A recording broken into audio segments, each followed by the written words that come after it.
5 astuces pour vous aider à parler le russe. C'est parti!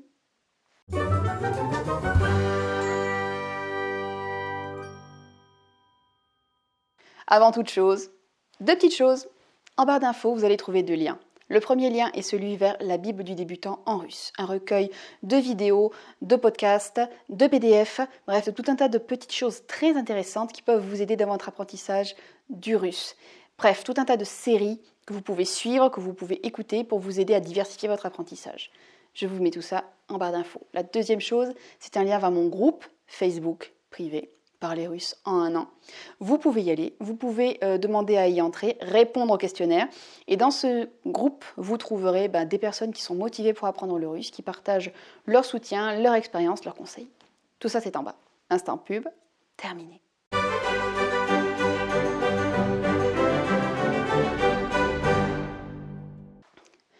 La toute première astuce, je m'en suis aperçue sur le terrain pendant mes cours avec Elena Meledina, ma prof. C'est quand tout ce qui touche à l'accent tonique, en fait. L'accent tonique, je vous en ferai une petite vidéo là-dessus, ici ou là, je vous mettrai quand elle sera sortie. Bref, mais pour m'aider à prononcer l'accent tonique, elle me dit « vas-y à fond ». Quand je te dis l'accent tonique est là, prononce le mot à fond en exagérant vraiment l'accent. Et tu verras que tu prononceras comme les Russes. Et pour me souvenir de cette astuce, quand je prononce les mots en russe, je le prononce à l'italienne. À l'italienne, c'est un G, bien sûr, parce que les Italiens ne parlent pas tous comme ça va de soi. En gros, l'astuce, si vous voulez prononcer convenablement les accents toniques, parlez russe comme un italien. Machina, palto, gazeta, journal, kniga. Vous voyez ? Avec le mouvement, ça le fait encore plus. Donc, si vous voulez prononcer convenablement avec l'accent tonique, allez-y à fond et parlez russe comme un italien.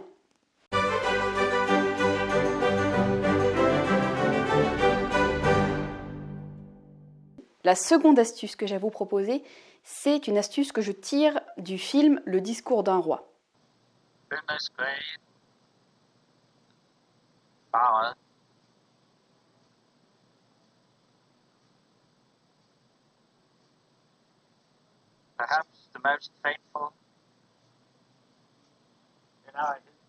En fait, c'est très simple. Quand vous êtes confronté à un mot très long, comme il peut y arriver parfois, eh bien, ne vous affolez pas et coupez le mot en 2. D'accord ? Mais coupez le mot en 2 avec une toute petite pause.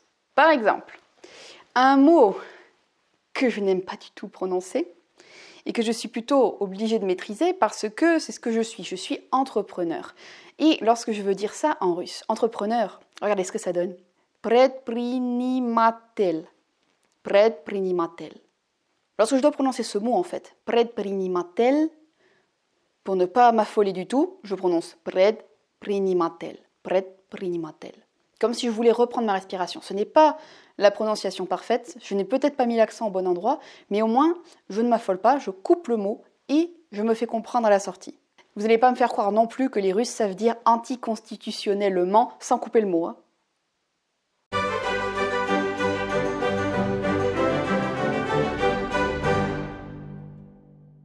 Mon troisième conseil, il concerne la lettre I. Vous savez, cette lettre, quand on est débutant, que l'on n'aime pas, et qui en fait n'est pas une lettre beaucoup plus méchante qu'une autre au final. La première chose à faire, si vous voulez pouvoir prononcer cette lettre convenablement, c'est de commencer par vous détendre. D'accord ? On détend le cou, parce que si vous êtes tendu, vous n'arriverez jamais à prononcer cette lettre convenablement, parce que c'est une lettre qui doit descendre dans le cou. Donc descendre dans le cou, quand on est crispé, c'est un peu coincé. D'accord ? Donc, commencez déjà par vous détendre.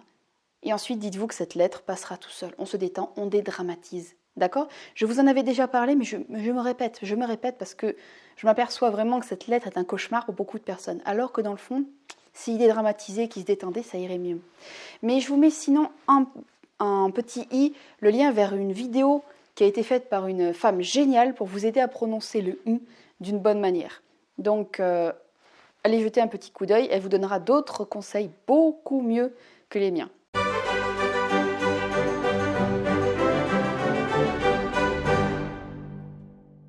Mon quatrième conseil, et là, je l'ai vu à mes dépens. C'est mon expérience complète. Si vous n'apprenez pas le vocabulaire, si vous ne faites pas l'effort d'apprendre le vocabulaire, eh bien, vous allez vous retrouver avec un problème. Parce que vous n'allez pas pouvoir vous exprimer convenablement, vous allez vous retrouver vraiment chocolat dans les conversations que vous aurez le courage de tenir et vous n'allez pas comprendre ce qu'on vous dit et vous n'allez pas pouvoir vous exprimer. Donc, si vous voulez parler russe, apprenez le vocabulaire. Apprenez le vocabulaire.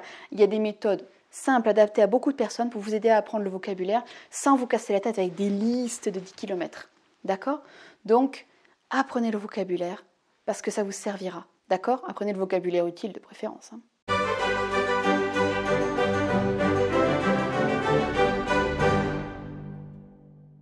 Cinquième conseil, et là, il est très bête. Et tout le monde vous le dit, mais je vais vous le redire. Si vous voulez améliorer votre prononciation du russe, eh bien apprenez à parler tout seul. Vous pouvez parler avec votre époux, avec vos enfants si vous voulez. Mais si vous n'avez personne qui est motivé pour l'apprentissage du russe, c'est pas grave.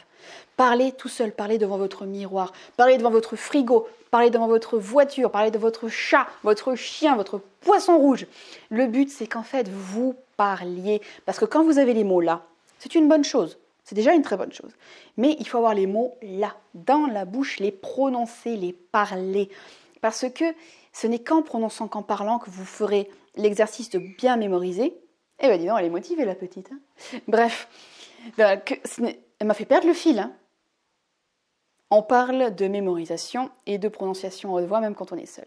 Donc, bref, ce n'est qu'en parlant, qu'en disant les choses que vous améliorerez à la fois votre prononciation et votre mémorisation. Si vous voulez améliorer votre parler en russe, 5 choses à faire. Parlez russe comme un italien pour accentuer à fond. N'ayez pas peur d'accentuer, vous ne serez pas ridicule. Pour prononcer un mot long, vous faites une petite pause, micro-pause en milieu du mot, là où ça vous arrange pour pouvoir reprendre votre souffle et repartir pour ne pas vous affoler.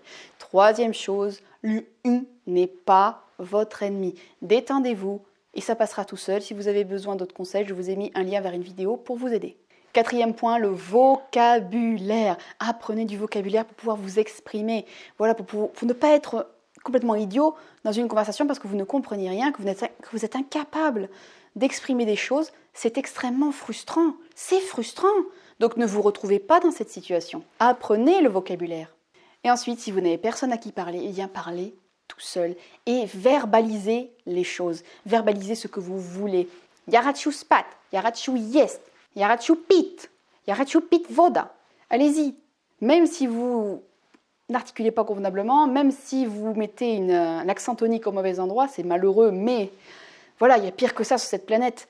Allez-y, verbalisez, dites les choses, et ça vous aidera à mieux parler le russe. J'espère que cette petite vidéo aura pu vous aider et vous motiver à parler le russe.